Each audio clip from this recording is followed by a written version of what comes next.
The nation added 83,000 jobs in October, with job growth falling below the 100,000 mark for the first time in 4 months, according to Statistics Korea. 지난달 우리나라 취업자 수가 8만 3천 명 늘어나면서 4개월 만에 증가폭이 10만 명 이하로 떨어졌다고 통계청이 발표했습니다. Tell us more. Well, this is the first time that Korea has added less than 100,000 jobs in 4 months. And this is primarily due to a slowdown in the wholesale and retail sectors. And this is also despite some gains. There were gains in healthcare, education, and science and technology.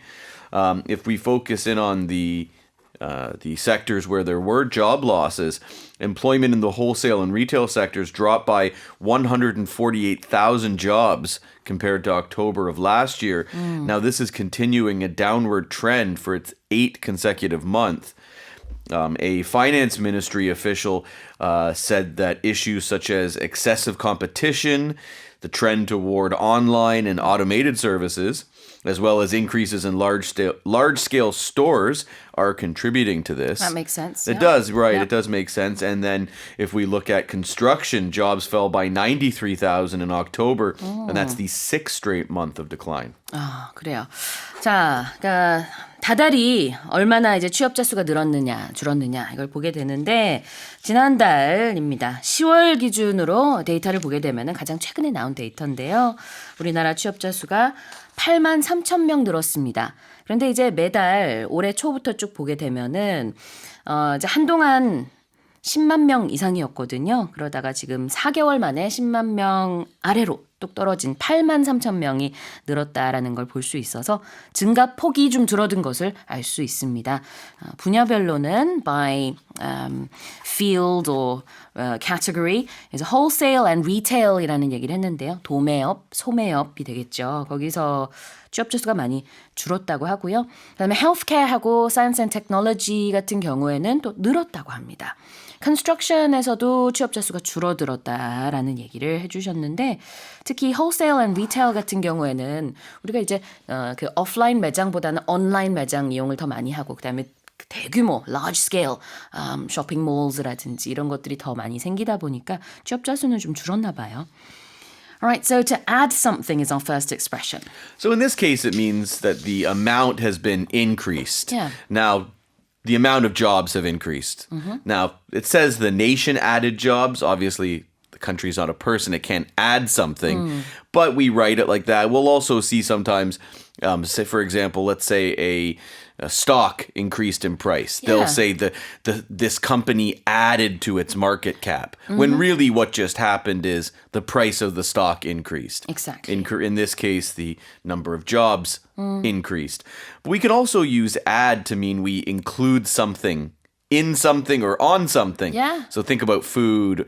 How many people they will add milk to their coffee. I added some milk to my coffee this you? morning, or many people add salt or something like that. Not to to your their food. coffee, but Not to your coffee, no. Sometimes to my water. Yeah, okay. I think a long, long time ago in Korea, people used to add raw eggs to their coffee. Have you heard about that? No. Like raw, very old traditional way of drinking coffee is what I heard. Not my generation. Okay. Maybe like 1 or 2 generations above me. Yeah, maybe they just wanted their morning protein. So Maybe, yeah. So that was an interesting Okay. thing to add to a coffee. But yeah, I don't add anything to my coffee, so mine's just black. Sure. But you've added milk. Milk, yeah. As you said, so it's sort of like a latte. add, 뭔가 더 한다는 뜻이잖아요. 근데 영어의 특성상 이게 사람이 아니더라도 무생물을 주어로 두는 경우가 많습니다. 여기서도 보면은요. The nation added 83,000 jobs. 나라가 이만큼의 취업자를 더했다라고 요즘 하고 있죠. 그러니까 우리말로 직역을 하면 조금 이상할 수 있는데 영어식으로는 이렇게 써요. Same with weather-related news stories. Sometimes you will Oftentimes you will see headlines where it says the typhoon has hit or the hurricane has wreaked havoc or something. So it's not a human being, but this thing, is used as a subject. Exactly. And then it does something. Right.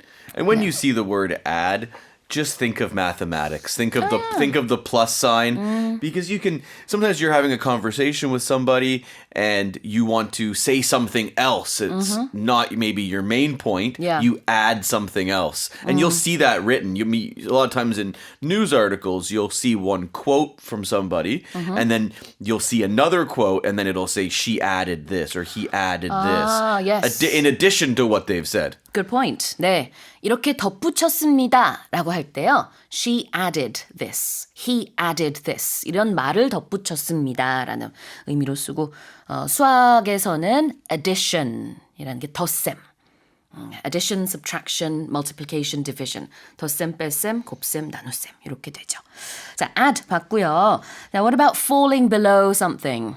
So in this case, we're talking about to go under or be lower than some certain level. So in this case, we're looking at that 100,000 job threshold, mark or the threshold. Right, Yep. exactly. Yep. So just to be lower than that. A lot of times you'll talk about someone's performance falling below expectations.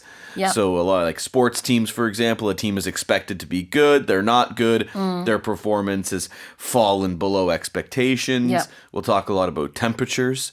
Oh yeah. Especially temperatures falling below freezing, for example. Yeah. And then it can be literal as well. You know, maybe you fall below the surface of the water, for example, when you jump into the swimming pool. Sure, exactly. Fall below something, 뭐뭐 아래로 떨어지다. 이게 이제 어떤 기준 수치일 때는요, 이 수치를 밑돌다가 되겠죠. 자, 그러니까 여기서 the 100,000 mark. 10만 명 선. 아래로 떨어졌다라는 뜻으로 the number of new jobs fell below that mark or threshold. 또 다른 말로 threshold라고 합니다. 문턱이라는 뜻인데 어떤 한계점이라는 의미가 될 수도 있습니다. When you see the word below, you can think of under. Because we could Yeah. even just replace that. We could have said that with job growth falling under Yeah. the 100,000 mark. Sure, Completely. It's completely fine. Means the same thing. 맞아요. below하고 under하고 같습니다. 그래서 기온 얘기할 때도 below zero.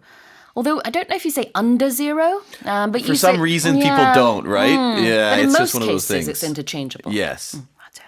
대부분은 under하고 below가 같은 의미로 바꿔서 쓸 수 있지만 희한하게도 날씨 얘기할 때는요. 0도 이하로 떨어졌다라고 할 때는 below를 씁니다. 자, 다시 한번 제가 읽어볼게요.